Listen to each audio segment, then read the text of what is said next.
Good afternoon. It's a pleasure to welcome all of you to the March 7th, 2024 regular meeting of the Forsyth County Board of Commissioners. We will begin our meeting with an invocation from Pastor Robert Hutchins, Faith and Family Baptist Church, followed by the Pledge of Allegiance led by Vice Chair Wisenhunt. If you're able, please stand.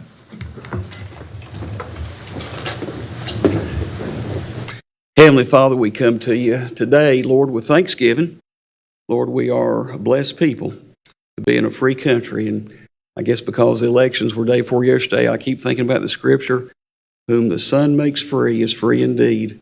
And Lord, we enjoy liberties in this country that many billions of people around this globe know anything about. And we can go out and not be hindered, not have to look at people holding guns and be under any type of threat if we don't vote to someone else's pleasing. And dear God, I'm thankful, dear God, that we had that privilege, and thankful that once again we've seen this process play out. And Lord, I'm thinking about today, these commissioners, Lord, they are servants of the people. They don't make a lot of money doing this. They have to have a desire to serve the people of this county. And so, Lord, they make decisions that they should not be making alone. They should not be leaning to their own understanding.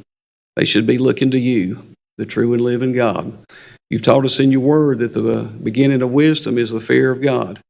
And I pray today we'd come before you in that type of reverence.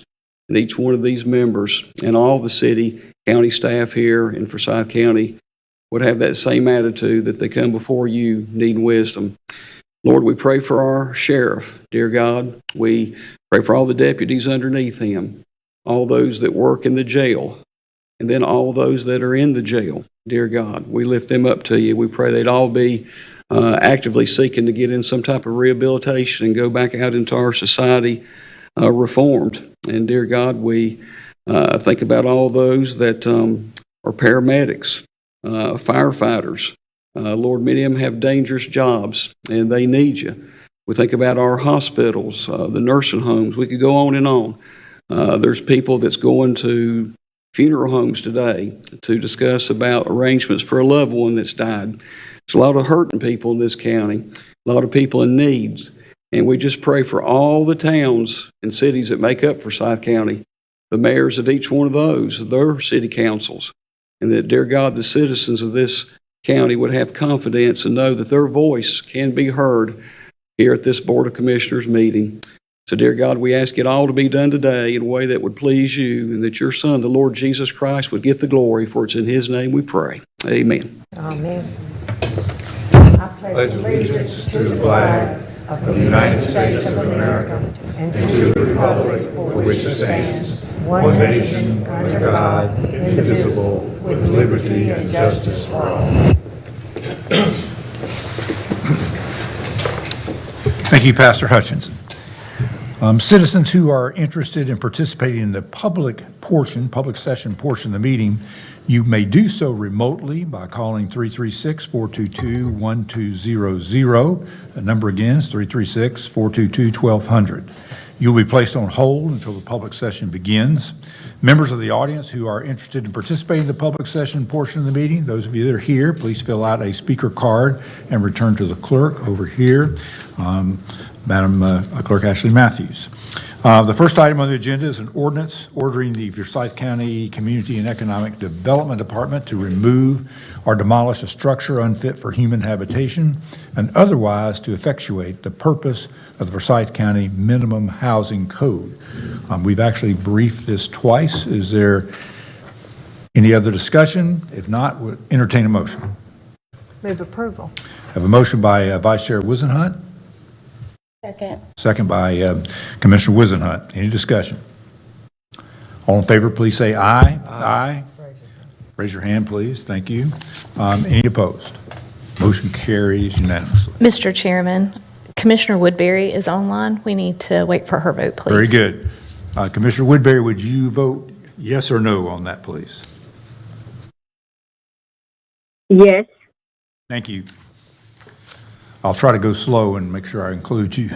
Sorry. The next item on the agenda is a resolution acknowledging notice from the Union Cross Fire Rescue of its intent to purchase a capital property valued at over $10,000 and approving the purchase pursuant to Section 12 of the January 1st, 2021 agreement between Forsyth County and Union Cross Fire Rescue. We've also briefed that twice and actually heard from the chief. We're ready for a motion? Move approval. Motion approved by Vice Chair Wizenhut. Is there a second? Excuse me. Second by Commissioner Bessie. Any discussion? All in favor, please hold up your hand, and Commissioner Woodbury, you can say yes or no. Yes. Motion carries unanimously. Thank you. Third item on the agenda is a resolution authorizing expansion of the scope of the use of funds approved for electrification of the motor pool fleet to include procurement of zero-emission electric landscape maintenance equipment and off-road utility vehicles. We actually discussed this in our winter work session in some detail, and is there someone who'd like to make a motion? Motion approved by Commissioner Bessie, second by Commissioner Plyler. Any discussion? All in favor, please hold up your hand, and Commissioner Woodbury, you may say yes or no. Yes. Motion carries unanimously. Thank you. Next item on the agenda is approval of the minutes for the meeting of February 15th, 2024. I'll make that motion. Do we have a second? Second. Second by Commissioner Wizenhut. Any discussion? All in favor, please hold up your hand, and Commissioner Woodbury, please say yes or no. Yes. Thank you. Motion carries unanimously. Madam Clerk, do we have any calls or cards for the public session? Mr. Chairman, we have 4 speaker cards, and we don't have any calls. Nope. You say no calls? No calls. No calls. 4 speaker cards. If you call the first one, I'll just mention as a reminder, I have a timer, and I'll just ask you to keep to your remarks to about 3 minutes each, and I'll certainly let you finish your sentence and just give you the high sign. So, thank you. Our first speaker is Derek Young. Please come forward. State your name and address for the record, please. Derek Young, 1959 North Peace Haven Road. My name is Derek Young. I'm co-founder of One Love Festival. We are an arts, music, innovation, and entrepreneurship festival that takes place here in Forsyth County. We are bringing an international visual artist to the county this year. 2024, Anjabar Matoye will be here April 1st through May the 5th here within the community. And we have different programs that we'll be doing. 2025 is our 5th year here in Forsyth County. And I'm coming today because we wanted to submit information for the special appropriations grant, and the communication that we had that was guiding us on our time and deadline just indicated the date which the grant was due.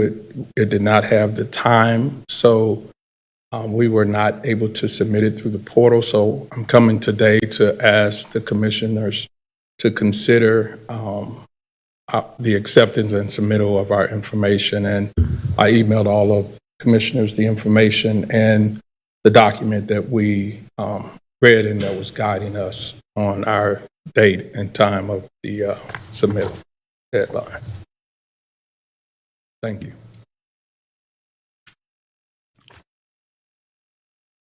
Our next speaker is Suzanne Eppermanis. Please come forward. State your name and address for the record, please. Suzanne Eppermanis, and I'm at 204 Canterbury Trail in Winston-Salem. Thank you and good afternoon. My name is Suzanne Eppermanis, and I appreciate the chance to speak to Chairman Martin, Vice Chairman Wizenhut, and all the distinguished county commissioners today. I also appreciate the strong leadership of our county manager and our Director of Community and Economic Development in recommending the resolution to provide microtransit service to our residents for employment and training related transportation, which is on your agenda for consideration today. The good news is that microtransit is already taking hold in North Carolina with 10 different public programs from Knoxville to Wilmington, including Orange and Wake counties, according to the North Carolina Department of Transportation's own 2023 study of public microtransit programs across our state. Even tiny little Wilson is now offering microtransit to its residents with very strong results. With new companies moving into that area, I imagine having a workforce with effective public transportation options for getting to work is probably an important plus. So let's follow their lead here in the City of Arts and Innovation. Let's try something innovative in transportation that improves the economic opportunities and quality of life for our citizens. Quick side note, we know that microtransit can also help us reach our goals for more affordable housing, because employees who can get to work without a car can save $5,000 a year. That's the average cost of owning a car. For someone earning minimum wage and making $15,000 a year, that's over 30% of their income that can be put toward rent instead, making their limited housing options a little more affordable. But back to training and employment. Passing this resolution today for microtransit to supplement our current WISTA system can definitely create new opportunities for job training and employment, which was the critical goal stated in the RFP. I say this based in part on a survey of WISTA bus riders conducted in 2018 by the Center for the Study of Economic Mobility at Winston-Salem State University. Their survey found that 74% of the bus riders said that being on a bus route was the deciding factor in taking a job. Nearly half of the riders surveyed also said that they had turned down higher-paying jobs and missed the chance for a 20% pay raise on average because those jobs were not on a bus route. Imagine the upside to our community if workers could use microtransit to expand the jobs available to them and possibly earn a higher income. We know this grant from NCDOT is just a first step, but it is an important step to try something new that could lead to significant improvements for our residents and our community. Let's survey the folks who participate during the pilot and measure the impact of microtransit. The Center for Study of Economic Mobility has offered their survey for use as a baseline or reference, if that would be helpful. The NCDOT's own study is another valuable resource and can help us all understand the challenges and lessons learned by others in our state. Based on what we learned from the pilot, microtransit could set us on a path to plug more people into the economic network, making housing more affordable and attract new employers. All of this means higher incomes for residents and increased tax revenues for the city and county. Finally, as an economics major, an MBA, a member of Centenary United Methodist Church, the chair of Centenary's Justice and Reconciliation Ministry team, and a 35-year Forsyth County resident, I thank you, and I ask you to lead the way for all of us. Thank you. Thank you.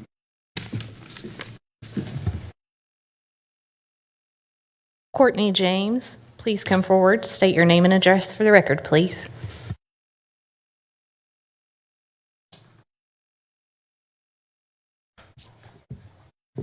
Good afternoon. My name is Courtney James, and I'm at 1922 South Martin Luther King Jr. Drive at the S.G. Atkins Building. I come here as a business entity.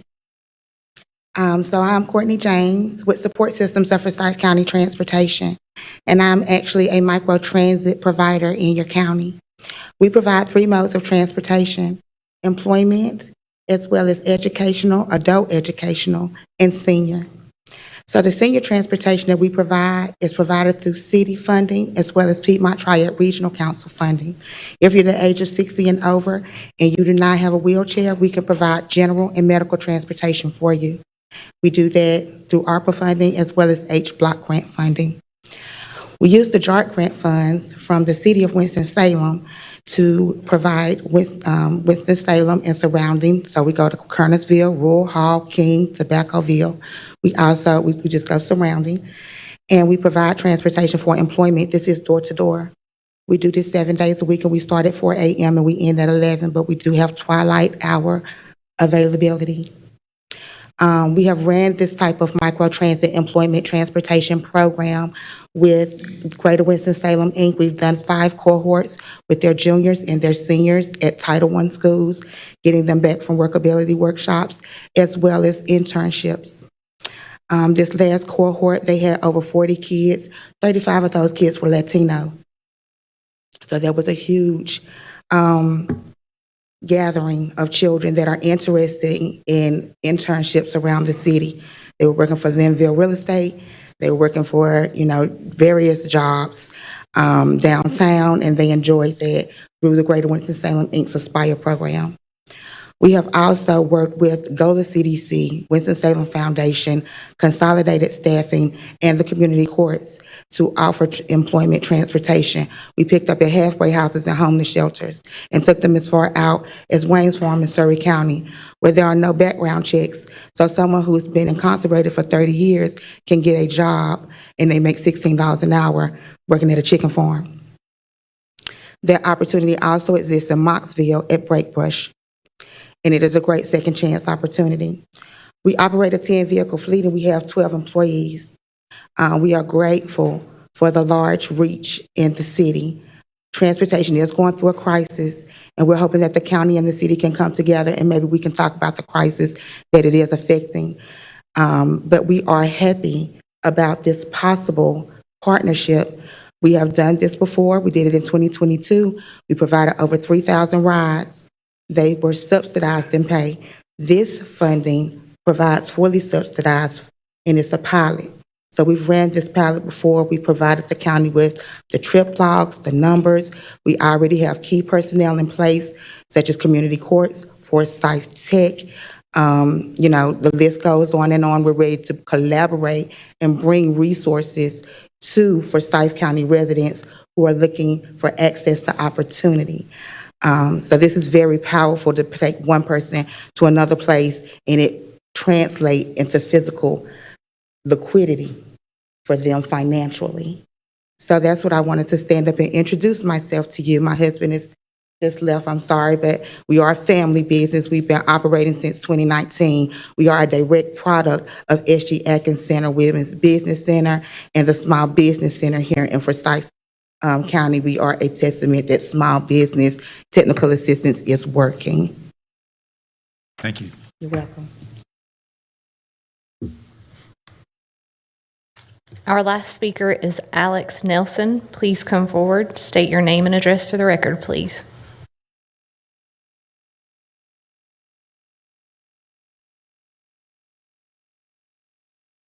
I'm getting older. It takes me a few minutes.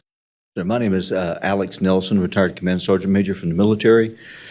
6775 Ronaldo Road is where my business is located at.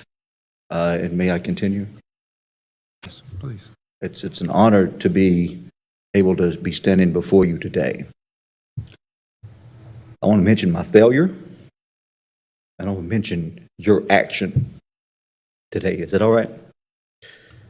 2007, I had a real good friend that was deployed with me from North Carolina.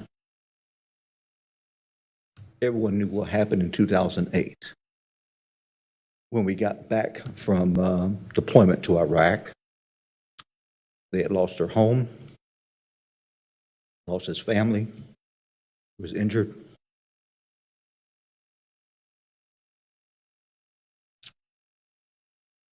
He was at a place in life, and I wasn't there to help him. And 2 weeks ago, he took his life. I'd received a phone call 3 weeks ago. It went to voicemail.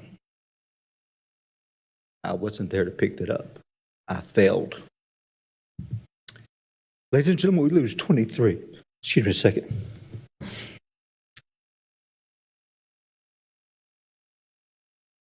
I might push that 3-minute line, but I'll hurry. We lose 23 veterans a day to suicide. And a lot of it is because some of us don't get there in time. So let me talk about Veterans Cup for a second. Veterans Cup is an organization where we go around and we have developed coffees in a lot of different places. It's originated here in Winston-Salem, North Carolina. If I'm wrong, please somebody correct me on that. But you see, we take off our Republican capes and our Democrat capes and our Baptists and Methodists, and we take off those capes and all those things that weigh us down as society, and we come together in one voice. This group here, ladies and gentlemen, if I may, you see, this body here is a representation of this county and its citizens. And it answered the call. I came last year and I asked for us to gather together and all the partisanship, because my young friend and 23 a day like him. He didn't fill out a card and say, I'm going to take my life today and I'm a Republican or I'm a Democrat or I'm an independent. He's an American with red, white, and blue and the blood running in his veins and the great air that God gave us to put in our bodies and just asking for help. He didn't fill out that card, did he? And I want to tell you, I thank you for this board that didn't fill out that card either. You see, ladies and gentlemen, this group here came to trivia night for the Veterans Cup. Trivia night for the troops is what I call it, but it's Veterans Cup. And they got a table and they came and we had a lot of people there. I think, well, I'm not going to lie, there's a lot of people that came there. Who was there with us? Yeah, those folks down there. Was it fun? I hope.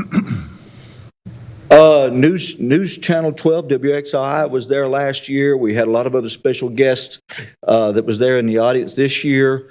We have Mr. Kevin Conley from Fox 8 is going to be one of the special guest judges, and we have a general flying in from the state of Texas.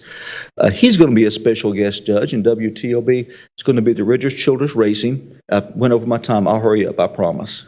But this is important. See, in this partisan environment, a lot of people aren't in the same room with each other. Am I lying? We're getting together for a good cause, doing good things for good people. Now, this group here took first place in the trivia night for, I'm turning around here, trivia night for the Troops Veterans Cup, the first Veterans Cup. And their name is on it. And last year they went by the name Forsyth County Trivia Troop. That was the name that y'all came up with. That's okay. That's good. Bipartisan County Commissioner team, you set the example for what America should be. And you set the example for what all bodies supporting their constituents should be. I want to thank you for answering the call and doing something I didn't do 3 weeks ago. The next RCR, I've got it right here. May I hand this up or just wait for it here? Well, actually, both of them, our member, trivia member club, the troop is part of the down there, the troop. Usually don't get this emotional, but it's a proud time. It's a proud time for us here in Winston-Salem. I hope it's a proud time for you because it is for me. And I would like you guys to keep this cup. Okay, April 20th is the next date for the second Veterans Cup Trivia Night. Richard Childress Racing, April the 20th. And I challenge all the other boards in the surrounding area because we had people from, seven different counties that was there, if you remember? I'd like more. Because if you're going to give your money to something, let's do good things for good people for good reasons. Thank you, and I apologize for going over my time. You're good. Thank you, Mr. Nelson. You do need to accept that. You got to bring this with you when you. That means we have to relinquish it if we lose. Huh? I guess we have to. As long as Gordon is there, we're okay. I've already checked. He cannot be there. Oh, That's why I'm a little worried.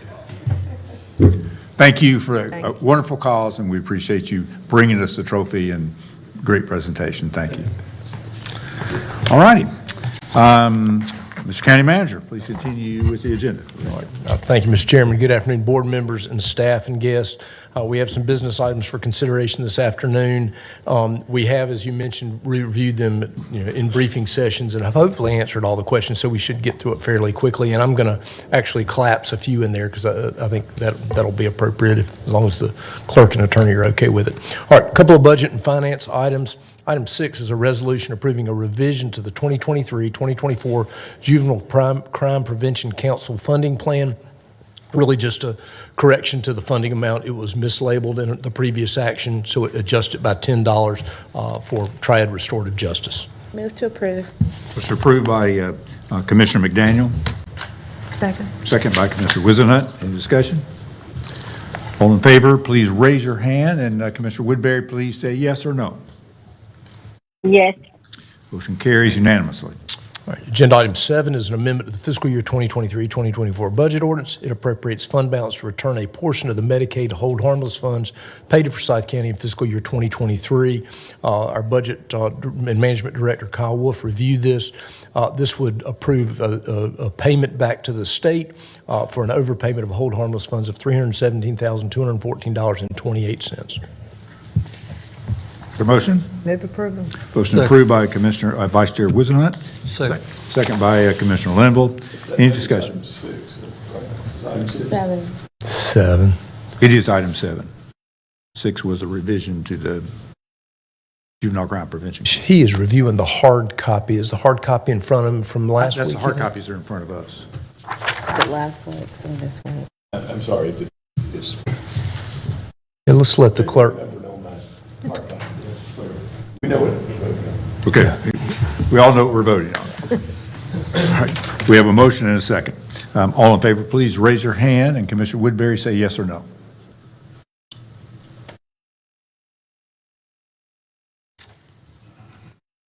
Commissioner Woodbury, are you there? Sorry, yes. No problem. This is a yes or no on our amendment to return actually an overpayment of Medicaid hold harmless funds. Yeah, okay, thank you. Motion carries unanimously. Sorry. All right. And Mr. County Manager, on all the groups that we're dealing with on, it'll be the ARPA funding ones. We'll get to the next one. I will. Sorry. I think we're on the same page. Yes. We do have some grant matter. Item 8 is a resolution authorizing execution of the necessary documents to apply for and accept, if awarded, a Golden Leaf Foundation grant opportunity through its site program for the design, engineering, and development of an economic development site at Tanglewood. There is an opportunity through that program for a $1.5 million grant for design, engineering, clearance, and grading of a site there at the Tanglewood Business Park. And Commissioner Bessie, we did reach out to the Village of Clemens and did let them know that we were moving forward with that. I appreciate the courtesy and dedication to that. Motion approved by Commissioner Plyler. Is there a second? Second. Second by Vice Chair Wizenhut. Any discussion? All in favor, please raise your hand, and Commissioner Woodbury, just yes or no. Yes. Thank you. Motion carries unanimously. Now we can, on the ARPA funding, I think there are several items here with a number of our recipients that essentially are not asking for more money, but they're allowing a provision that the Department of the Treasury has offered that they can actually spend it over a longer period of time. So each of these organizations have submitted a proposal to extend, and what they will do with the same money, spending the same money over a longer period of time. And they're all similar. We've all looked at them. I was actually thinking we could take all of those with one action unless anyone objects. Yeah, I think you can take items 9 through 16 in one item just to approve those contracts if it's satisfactory. Our county attorney, good. All right.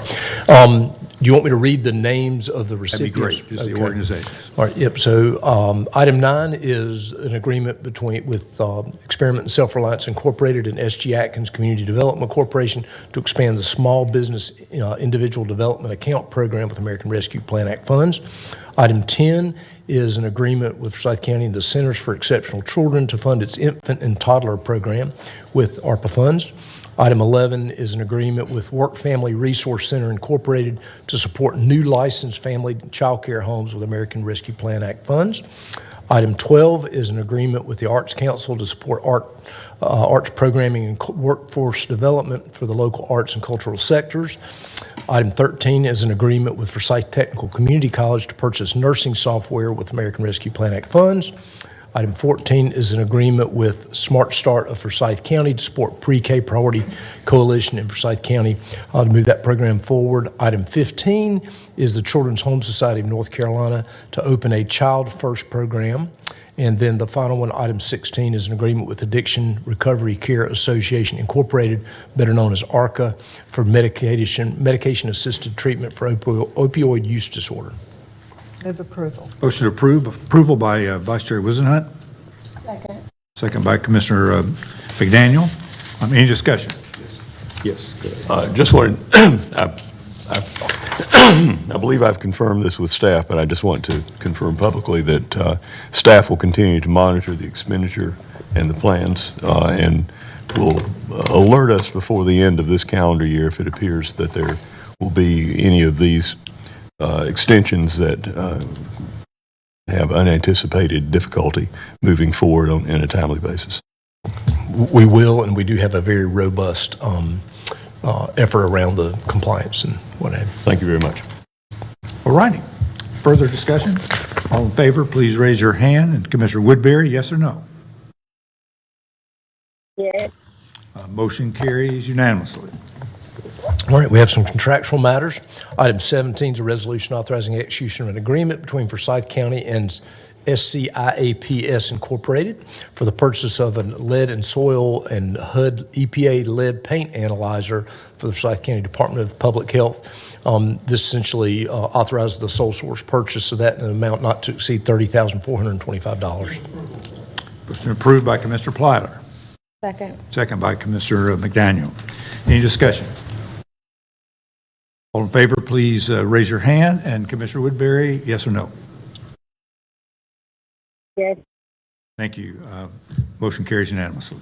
All right, item 18 is a resolution authorizing execution of an agreement between Forsyth County and Support Systems of Forsyth County Transportation, LLC, to provide a microtransit service to county residents for employment-related transportation. You heard from some interested folks about that. It will essentially use ROAP, or Rural Operating Assistance Program money that's provided through the state in an amount not to exceed $90,000, basically to fund direct trips scheduled by the rider. Motion approved by Commissioner Platter. Second. Second by Commissioner McDaniel. Any discussion? All in favor, please raise your hand. And Commissioner Woodbury, please yes or no. Yes. Motion carries unanimously. Thank you all. All right. Very good. Items 19 and 20, I believe you can take together. They are both for the resolution awarding and authorizing a contract for the purchase of 2 Chevrolet 2500 pickup trucks, and then 2 Chevrolet Equinox and 2 Chevrolet Colorado pickup trucks, all being purchased under the North Carolina Sheriff's Association contract in an amount, the first item not to exceed $107,664, and the second item $121,792. Have a motion approved by Commissioner Platter, second by Commissioner Linville. And from any discussion, I have one question, there may be others. Actually, I was thinking about this afterwards in our morning, our winter work session, and I remember Minor Barnett mentioning about Chevrolet Equinoxes are being the electric ones. It's like a new version, new battery, new whatever. And I was, we're hoping to kind of get into that, and I actually had the thought that we could postpone these two and maybe we could get the electric Equinoxes. They will not be the same price, obviously. They won't be, because apparently they're not going to be handled on our, the sheriff's office purchasing contract. I don't know if that's a major issue, but it did occur to me, it's supposed to be ready in December. It's supposed to be released, if I remember that right. Kirby may know an answer to that. Yeah, come on, Kirby.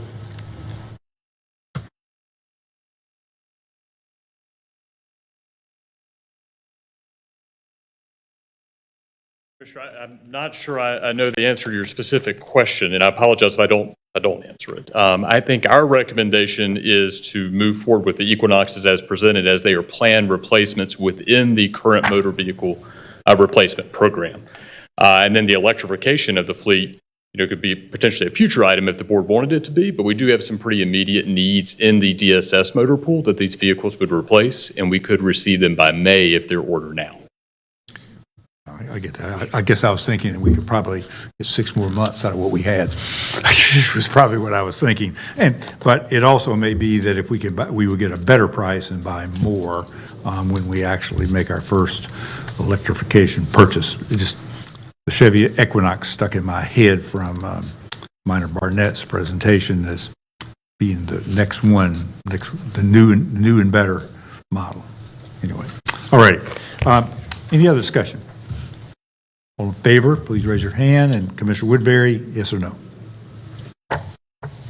Yes. Motion carries unanimous. Lee, excuse me.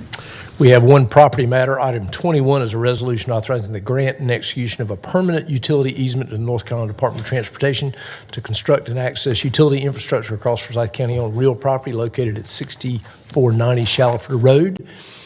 This is a .001 acre piece of property, and Kirby has done a magnificent job of negotiating $300 for this little tiny piece of property, and it will provide for a public transportation improvement there at the Louisville Public Library. So, Motion approved by Commissioner Plyler, Second. second by Commissioner McDaniel. Any discussion? All in favor, please hold up your hand. And Commissioner Woodbury, yes or no? Yes. Motion carries unanimously.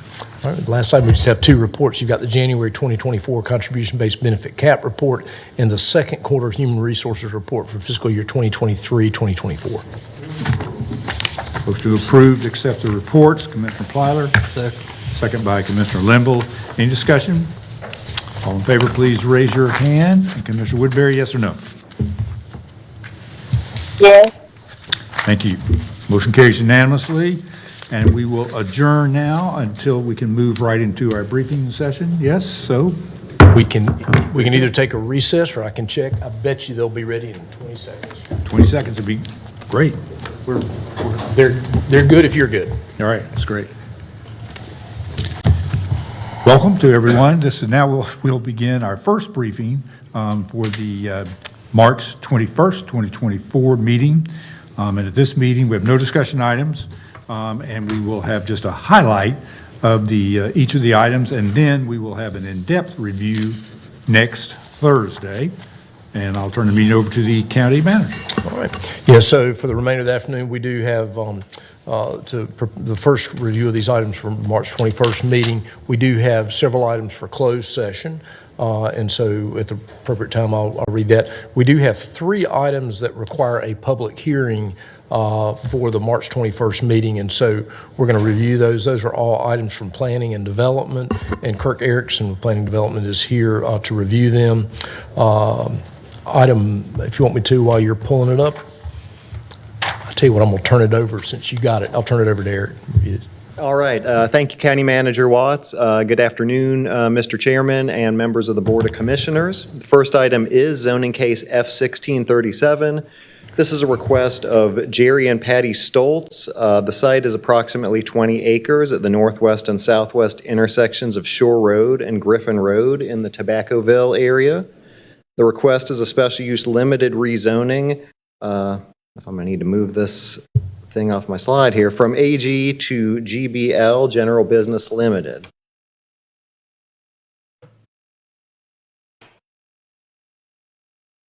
Okay, there we go.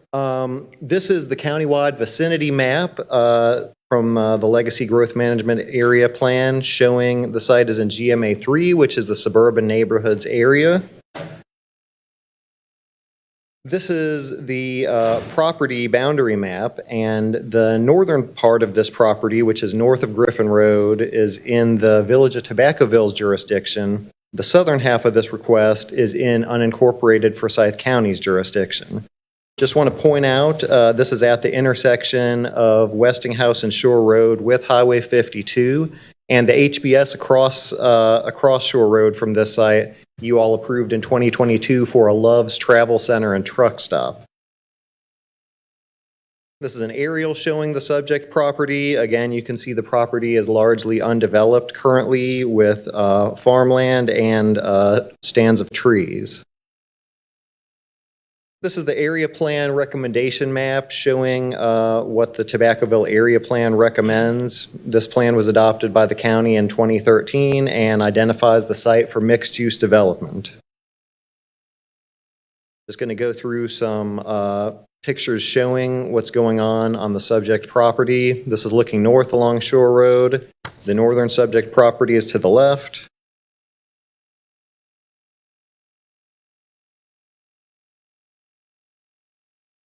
For some reason, the slideshow appears to have bogged down. Let me try this. Looking north from Griffin Road at the northern subject property. Looking west and east along Griffin Road. Again, these are more shots looking west and east along Griffin Road.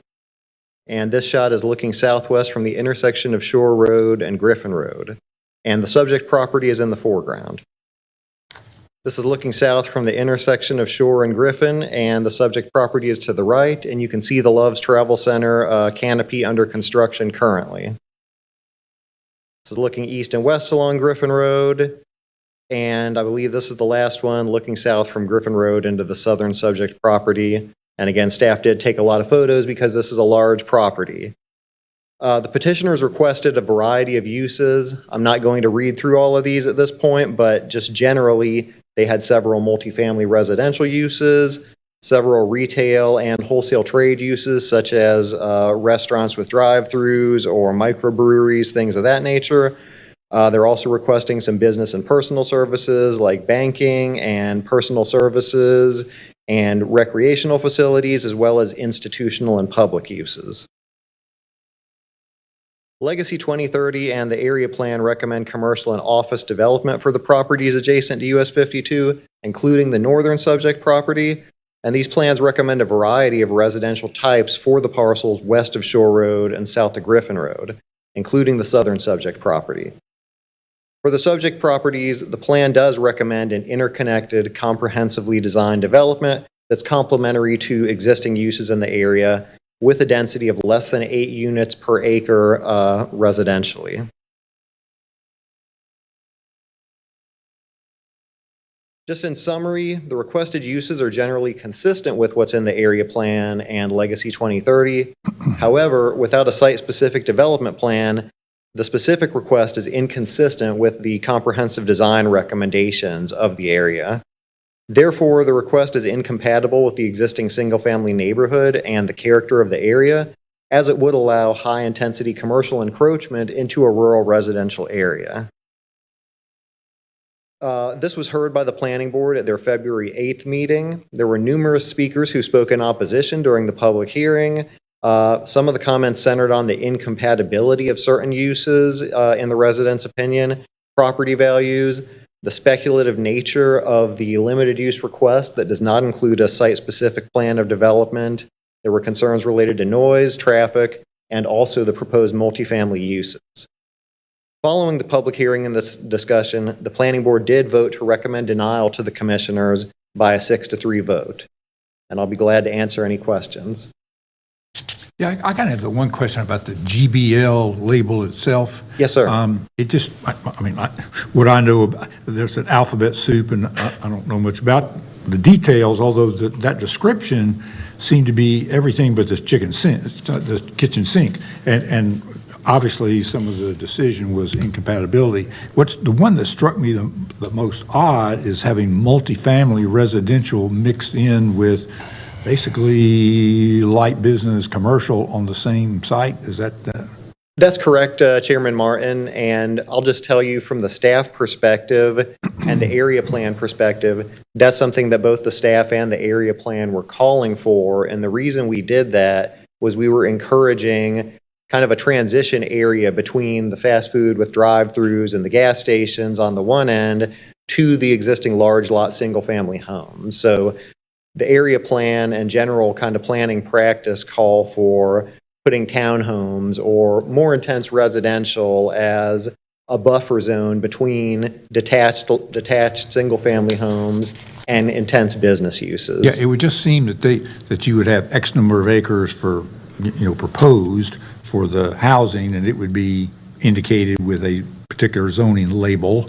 And then the other parcel would have a different zoning label. And I guess I'm surprised that all that could have been, or could be, lumped into a GBL, into one label.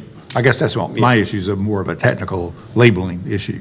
And the petitioner chose the general business district because it does allow the broadest variety of uses of any quote-unquote commercial district. It allows all the way from light industrial to multifamily residential with commercial and office in between. So it's kind of the jack of all trades district. Any questions, by the way?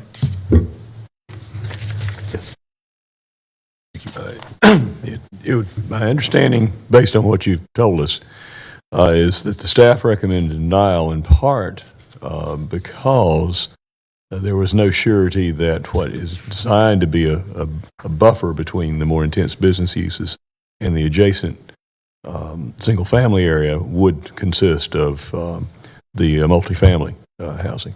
That's correct, Commissioner Bessie. Again, the uses in and of themselves could be laid out in a logical manner, and staff didn't have concerns with the uses, but as proposed, they could locate all the gas stations and fast food restaurants right next to the single family, and if they wanted to put the townhomes across from the Love's Travel Stop, or they could make the whole thing basically an out parcel development of just all drive-through restaurants and banks and things of that nature. So the planning board majority opinion was basically there just wasn't enough information to recommend approval. It wasn't so much that the uses couldn't be comprehensively designed. It was just the current proposal didn't affect that. And so the typical appropriate use of an L classification would be a situation where all the proposed uses are okay, but it doesn't really matter where they go on the property. Correct. In a situation where it does really matter which uses go on what part of the property, that would more typically be an S, a site plan required. That's the staff and the board's opinion. Okay, thank you. That's a good clarification. Thank you. Other questions? All right, thanks. All right, well, I'll let the county manager read me in while I get the next one set up. The next one is a public hearing on a zoning petition of Jerry Stoltz and a business LLC as listed there from RS9 to LIS. It is F1638. So, All right, this site is actually directly across the street to the east of the previous site that you all saw. Again, here's the Legacy Growth Management Area map showing that this is in the Suburban Neighborhoods GMA3 area. This is a location map, the HBS on the map again being the Love's Travel Stop that was approved a couple years ago by this board, and the yellow parcel wrapping around that Love site and having a lot of frontage on Highway 52 and extending further south almost to the Winston-Salem city limits. This is an aerial showing the subject property. There's significant topography and streams that are running through the middle of the site that the site plan has had to contend with. And again, the site is largely undeveloped, save for a couple of single-family homes. This is the area plan, again, the 2013 Tobaccoville area plan, and this site is identified in what they call an industrial opportunity area. So this was called out by the area plan for economic development potential, given the large lotting pattern in a single ownership and the proximity to US 52.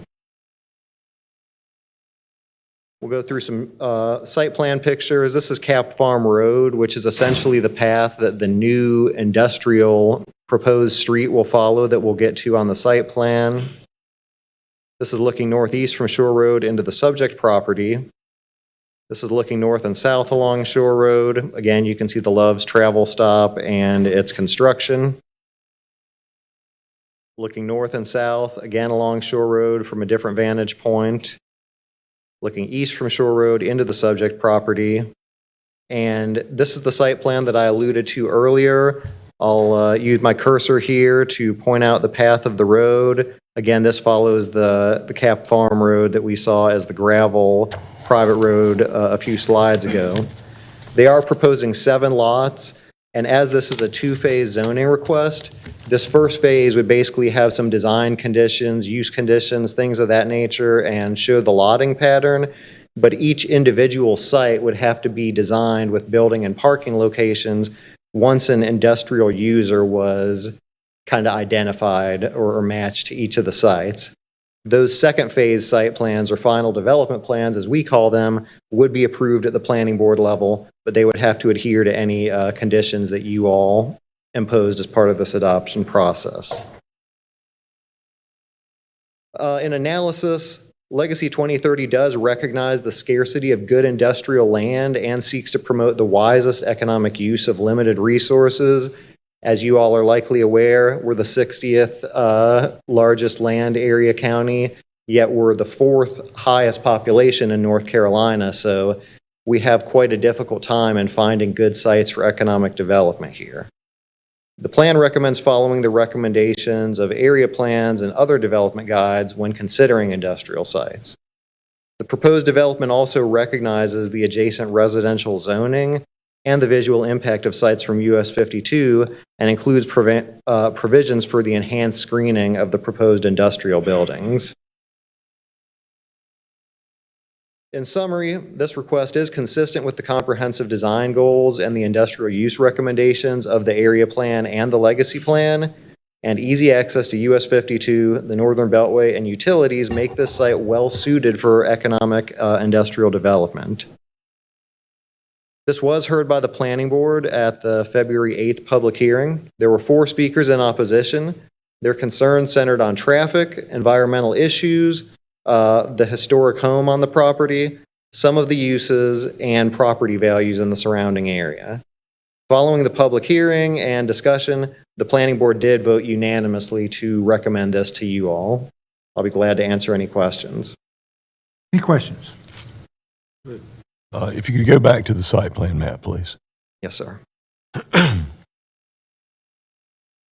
can't read the fine print from the screen, but it appears to show, would that be a stream buffer along the streams that run through the site? Yes, sir. I believe the dimension on that looks like that's probably about an 100-foot or so stream buffer. And the other green that is close to the streams at 3 points, what's that? Those are floodplain areas. Floodplain areas, and so those would be areas that they would not be building in, is that correct? Correct. All right, thank you. And just for full disclosure, Commissioners, this lot right here would be fairly difficult to access because from this street here, they would have to cross the creek, but the other lots should be readily developable.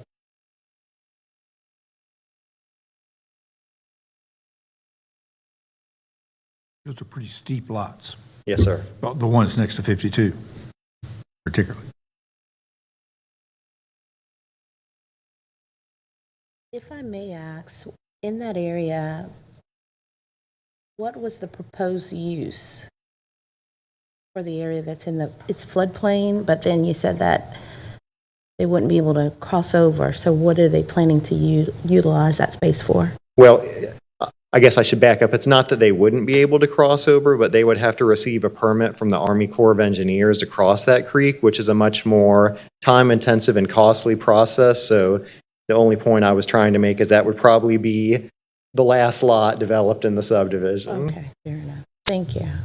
I was a little confused. What is the rough average acreage among each of those lots? Hang on just a minute and let me pull up the site plan.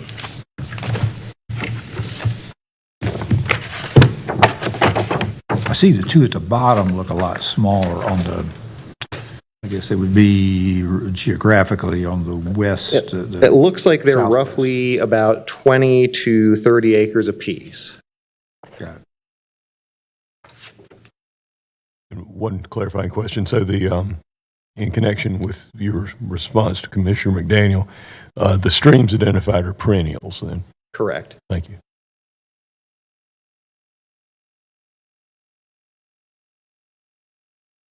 Good. No more questions? We're good. Thank you. Thank you.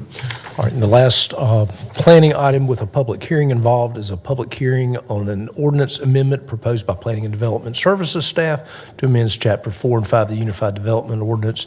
And I'm going to not read all that stuff and let Kirk kind of go through what the UDO amendment does.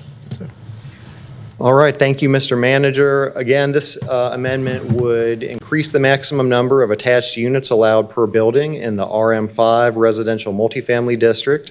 It would increase the maximum building height allowed in the RM8, RM12, and RM18 multifamily districts, and revise the threshold for which buffer yard standards are required. And I'll get into a little bit more detail on each of those aspects of the amendment.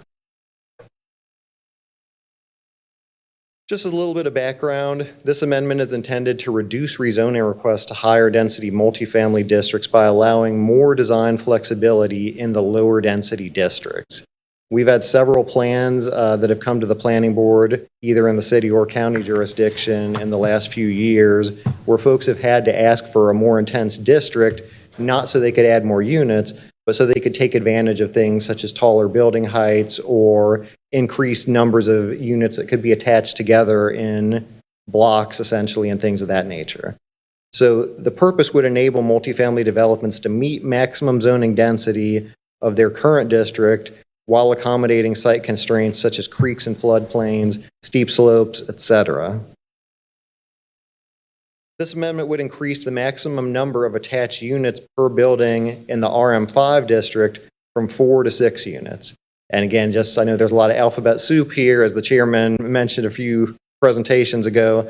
RM5 is 5 units to the acre multifamily development, so basically a comparable density to RS9 residential zoning. This amendment would increase the maximum height of 3 multifamily districts. The RM8 8 units per acre district would go from 40 feet to 48 feet, which would accommodate a roughly 4-story building. The RM12 district could go from 45 feet to 60 feet of building height, which would roughly accommodate a 5-story building. And the RM18 18 units to the acre multifamily district would go from 60 feet to 72 feet, and that could accommodate a 6-story building. The amendment does stipulate that new structures in the RM8, 12, and 18 districts with a height greater than 40 feet must be set back a minimum feet from adjacent property zone for single family. So staff tried to craft this with a trade-off to where extra height would be allowed, but there would be some setback required to get that extra height so that the single family homes that are usually going to be 1 or 2 stories in nature wouldn't be directly adjacent to 4, 5, or 6-story uses. Parking may be located within that 50-foot setback, provided it's outside of any required buffer yard. In summary, this amendment revises the buffer yard requirements from applying to multifamily and townhome developments of, I shouldn't say summary on the top of that slide. This amendment revises the buffer yard requirements from applying to multifamily and townhome developments of 5 units or more to developments of greater than 1 acre in size. So again, this is just a little incentive to add flexibility on smaller sites where it's typically tougher to develop those when you usually have topography or other constraints anyway. So it adds a little bit to the window of sites that provision could apply to. And this is the actual summary slide. The amendment will right-size dimensional standards for multifamily districts to accommodate site constraints and reduce rezoning requests while maintaining compatibility for adjoining single-family homes. This amendment would allow greater ability to utilize existing multifamily sites. The Planning Board held a public hearing at its December 14th meeting. There were no speakers in opposition, and following the hearing, the Planning Board voted unanimously to recommend the approval to the Commissioners. City Council did adopt this at the February 19th meeting of the Council, and I'm glad to answer any questions. Any questions for Kurt? This could possibly be helpful for affordable housing, couldn't it? Absolutely, Commissioner Wisenhunt. Again, anything that could be done to increase development flexibility on existing zone sites or speculative future zoning is definitely something that could be used for that. Thank you. Mr. Bessie. So in this case, you're already talking about RM sites that have a substantially more intense development pattern than adjoining single-family residential neighborhoods. Presently, there's a 50-foot setback required. This, among other things, would allow parking inside the 50-foot setback. How is that conducive to setting back intense uses from the adjoining single-family neighborhoods? Well, basically, the setback right now depends on which district you're in. I'd have to look at the report to see what it is, but I know in some it can be as close as 20, 25 feet from the property line in an RM5 or RM8 district. And so again, this would basically be doubling that setback in some of those districts from what it is now. You can already have parking in those areas currently, so that provision isn't new. It was just the staff and the board's opinion that, as Commissioner Wisenhunt said, this might be a way to influence additional housing production or more affordable housing production by adding flexibility, but that 50-foot setback at least gets the building farther away from the single-family homes, and there would be a required buffer yard between that parking area and the single-family home to at least kind of screen the vehicles from the single-family home. So if you've got multifamily with a 25-foot setback from the property line, you already allow parking in that 25-foot setback? Correct. The reduction of the size, well, sorry, not the reduction of the size, the transition to allowing these accommodations in lots of an acre or less.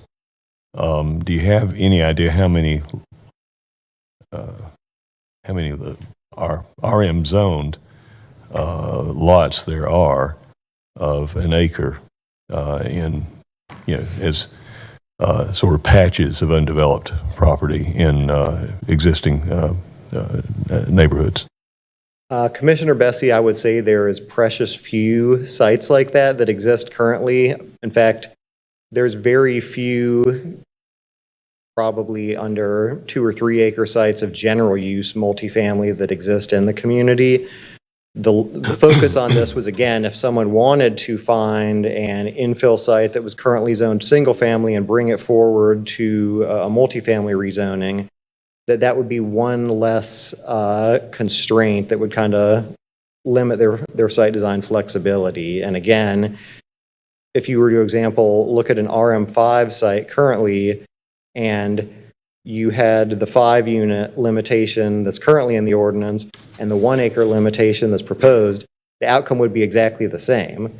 If you went up to an RM8 rezoning and you basically said that they needed an acre before the buffer yard could kick in, that would mean they could do 8 units without the buffer yard, whereas under the current ordinance, it would be 5. So we're not talking orders of huge magnitude, but it's just a little tweak that could maybe bring projects over that line and add more housing to the area. Potentially, but it also has the effect of, in effect, promoting the non-buffer yard protected development of existing sites within established neighborhoods. Was that not identified as a concern, offsetting the affordable housing incentive? That was certainly something that the board was cognizant of. I think in discussions that the board had, it was just felt that reducing some of the barriers to housing construction was their bigger concern. And did they discuss at all the potential adverse impacts of eliminating any green space in urban heat island areas? That was not something the board discussed. I didn't think so. How would this interact with the cottage court exception? So this is something that the cottage court, and forgive me, I don't have the exact ordinance standards in front of me, but certainly the cottage court standards would take precedence over anything in that provision. So I know that the cottage courts require a 15% internal open space courtyard. That would be required. I believe there is a perimeter buffer yard. No. I believe cottage court does have something, or a buffer yard where parking is adjacent. I think that's what it is. But that would take precedence over anything called out in this section. So are you cognizant of the fact that the cottage court exception allows for setbacks of as little as 7 feet? Correct. And Commissioner Bessie, if you want, I would be glad to go back and do some analysis of exactly how this language would affect each of the provisions in the cottage court, and we could bring that to you at your next briefing. I'd appreciate that. Thank you. Absolutely. Any additional questions for Kirk? Good. Thank you. Thank you. Thank you, Kirk. Great job. All right, we have, I'll just quickly run through the other items that we're still finalizing for this agenda. There are 6 budget and finance items. You've got grant money, item 5 is from grant dollars through Carolina Cross 100. You'll hear a little bit more about that for our well-being program. You've got a budget ordinance amendment that appropriates fund balance for prior year encumbrances. As we're wrapping up last year and getting that done, we need to take care of that. We have an appropriated fund balance generated from the countywide overlay fire tax district for the purchase of a new truck to serve the suppression units. We have an action that we're going to bring you to move some dollars from fund balance, kind of in accordance with a replacement plan for ambulances that has really a fairly big impact on next year's budget. And so that's going to be kind of brought to you. Some of that's stuff that we did not get to in the winter work session. So go ahead and bring it to you as an agenda item, see if you're okay with that. Item 9 is an amendment to the fiscal year 24 budget to appropriate some home and community care block grant funds to continue the administration of in-home aid services. And then you've got a budget ordinance amendment to appropriate funds from the National Association of County and City Health Officials. We'll dive into those really deeply next Thursday. One grant item, it's a resolution submitting an application to the United States Environmental Protection Agency for some air quality sensors for environmental protection, assistance and protection. There is one ARPA-funded item. It's a resolution approving an execution of an agreement with Greater Winston, Inc. to create a co-located workforce training system with the American Rescue Plan Act funds. We'd actually pulled that off this last agenda, and so we're going to present it to you in detail on Thursday. We have a large number of contracts. Some of them move some projects forward that are pretty important. Items 13 and 14 are just regular tech items for StarPoint Incorporated, a system for the social services. You've got the purchase of computing endpoints, basically computers, and that's part of our computer replacement program that we have every year. Item 15 is the contract for the purchase of one Type 3 ambulance that would spin up. If you obviously wouldn't take that up unless you approve the budget ordinance amendment to take care of that. You've got a resolution. Can you clarify that, the difference between the 4 ambulances, this one Class 3 type ambulance? So we're asking you to move. On 8, you're moving money over. Yeah, we're going to move money over, and then we found one that is ready to purchase now, basically. Yep. Got it. They, all part of how difficult it is to actually find replacement units these days. So item 16 is a license of app code and telecom software, basically the software that kind of runs the 911 communications center. An agreement with FMRT Group LLC for pre- and post-hire psychological medical services. Y'all have done that in the past, and so that's an update to that.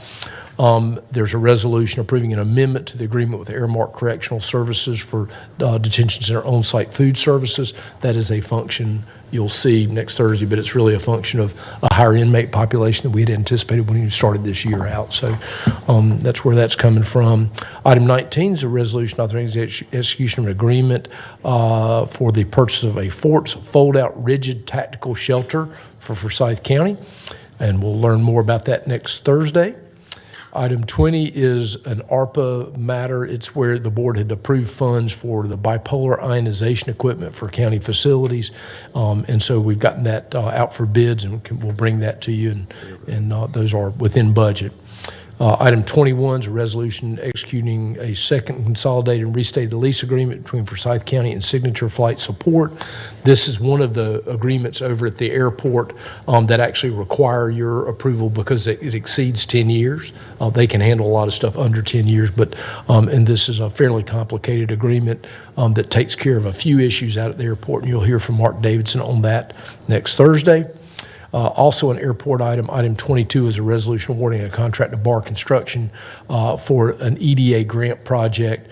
That project We received grant funds quite some time ago. It's for improvement to that 4001 facility where MRO Holdings operates out of, and so that's an important and good project. And then 23 is a temporary construction easement related to an access ramp for the Liberty Plaza building. It's going to make moving from the Liberty Plaza building to Caladium much easier, and so the owner of that facility is interested in that, and we've been able to pull that off.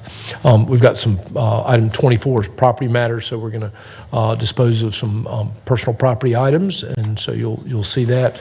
And then you have a whole bunch of appointments, and so those will close on? Appointments close on March 11th at 5 p.m. Okay, very good. So take a look at those. We'll make a special push to try to get those opportunities out there so we can get as many of those as we can filled. If Ed McNeil's watching this, make sure you do that. Yeah, that's where I was going. Thank Very you. good. All right, Ed McNeil has pushed it out very hard. good, good. Yes. I saw it on Newsbreak. Yes. Fantastic. It's on Newsbreak. If it made Newsbreak, it must be out there, so. And then the last item, you got some tax refunds and then a fuel surcharge franchise report. And that is it, Mr. Chairman, except for closed session motion. All righty.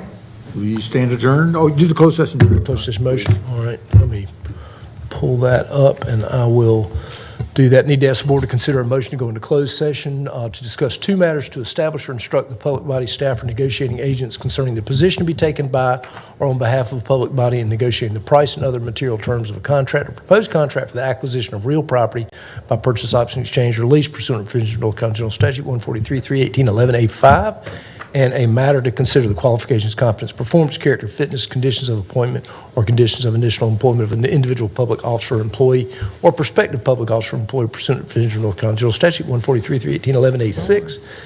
Since there's no other business to come before the board at this meeting, following the closed session, the meeting will be adjourned. We're done. Thank you. All right.